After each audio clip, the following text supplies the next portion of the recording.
Hey guys, I promised some form of other content a few days ago, and here it finally is. Now that I have my vacation, I can finally spend some time on some good quality videos. Well, good quality depends on who you ask, but for the intents and purposes of what I'm trying to do here, it should be enough. So I picked up a Game Boy Advance SP because I really am on a retro collecting spree these days, and I wanted to, you know, have a Game Boy again and not just emulate on my Japanese DSi LL that I have uh, and play on real hardware. So that's why I picked this bad boy up, and it came in nice condition. Well, depends on who you ask. Again, that's a topic for uh, some eBayers that may or may not be honest when they sell their things. So let's take a look at this bad boy. It does have a few scratches here, like the paint is kind of gone in some little areas on this side and on this side. Um, but it only shows if you know that it's there, and if you really get a look at it in the light.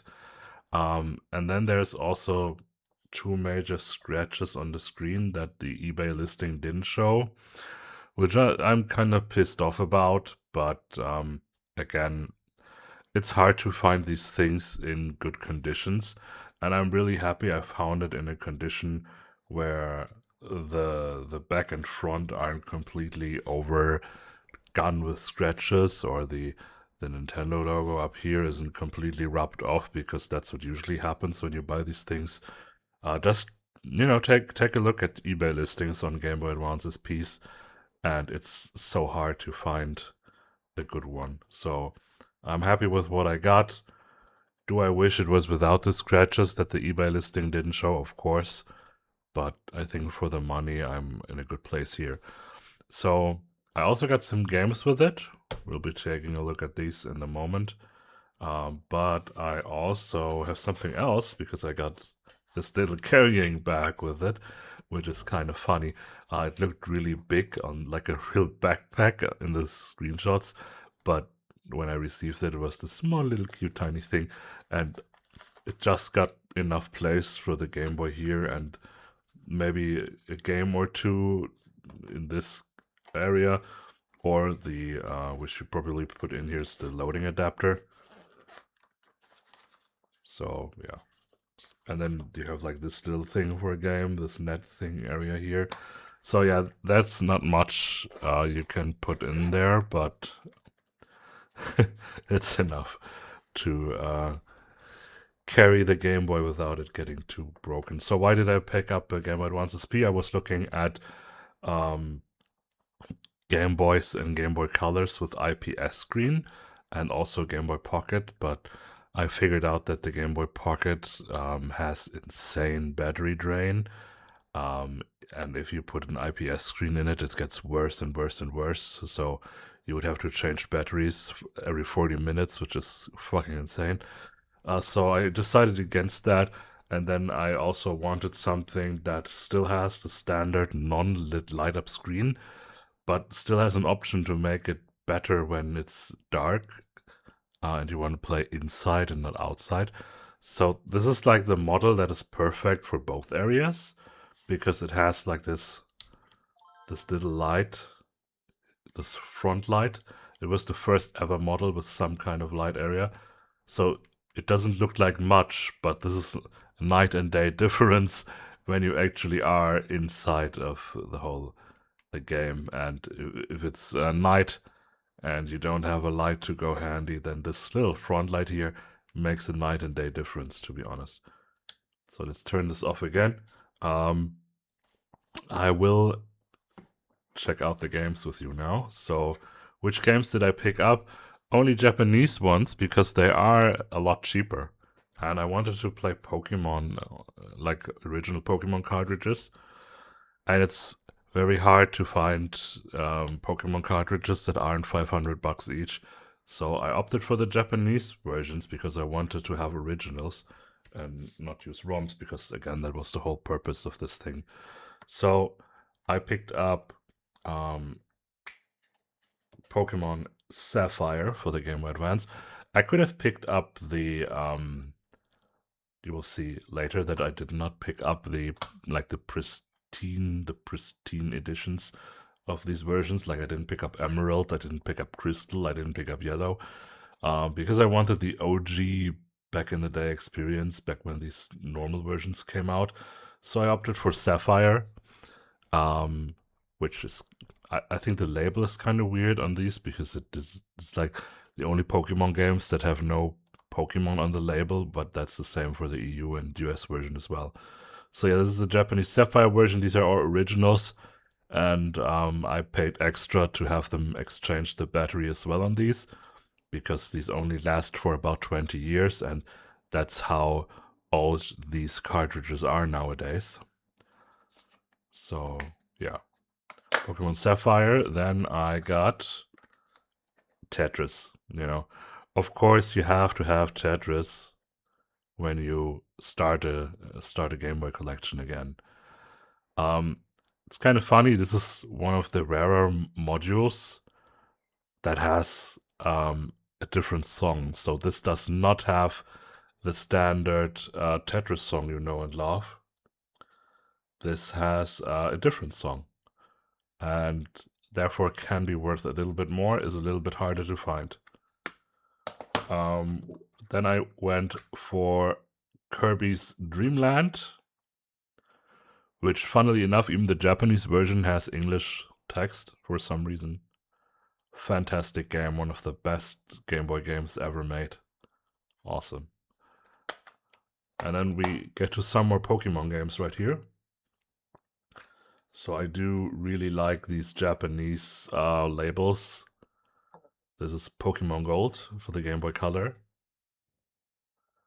And you can take it out here. The funny thing about these Japanese ones is that on the front it's gray and on the back it's blue. And then when you pick up silver, it's the exact other way around. That's kind of funny. Also with changed battery. So the save lasts for another 20 years when I start playing this game. And then for the last pickup, I treated myself to some Pokemon Green. The OG super buggy game, Pokemon Green, that honestly has so many bugs that you can actually rewrite the game itself by accident while playing it. It's honestly a crazy mess. So yeah, but fantastic game, and it's the one game I'm currently trying to play through and having a lot of fun with. Yeah, I think I picked the best versions, to be honest. These are the versions you gotta pick when you play these games. So let's get Tetris in there, I guess, just for the lulz. The one awkward thing is with non-GBA games, of course, they stick out of the slot, and it looks super stupid playing them outside. Like, I really don't want to be seen with this thing sticking out here. It looks kind of weird. So yeah, let's see if we can zoom in a little bit more, maybe. No, the camera preview is now. I don't want to botch my camera preview, you know. I think we should be fine. So let's start. Of course, the funny thing is, now that we are in game, you can see the big difference between light and no light, you know. It's hard for the camera to capture, I guess, but this is the song that you play with on this version of the game. Not sure if you can hear it.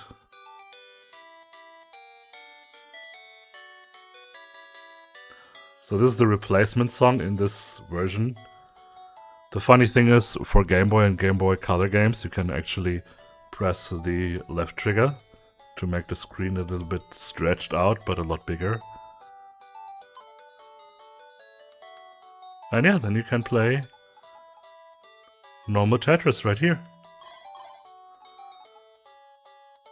Wow, it's really weird. I'm actually playing by looking in OBS, but not, of course I can't, like, the way I'm holding the Game Boy, it's impossible for me to play like that. But that's a crazy experience. I feel like I'm on drugs.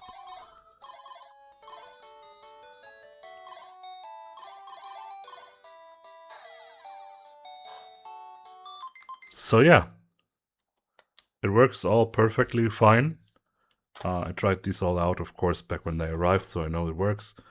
And I played them all for a bit already, and I'm having a blast. This was meant for the good weather, this pickup, when there's good weather outside, but I still want to play games. But the thing is, ever since I bought this, it's just always raining, so I probably won't be able to use it outside, which is fine. So my vacation plan is to just, watch the Pokemon anime and then play Pokemon alongside with it and just have fun again and feel like a child. So yeah, that's my pickup. This, like the games in total, picking up all these games from one guy with changed batteries, I paid $100 for these 5 games. And then $120 for this Game Boy right here with the back together and the loading adapter, which is quite a nice price.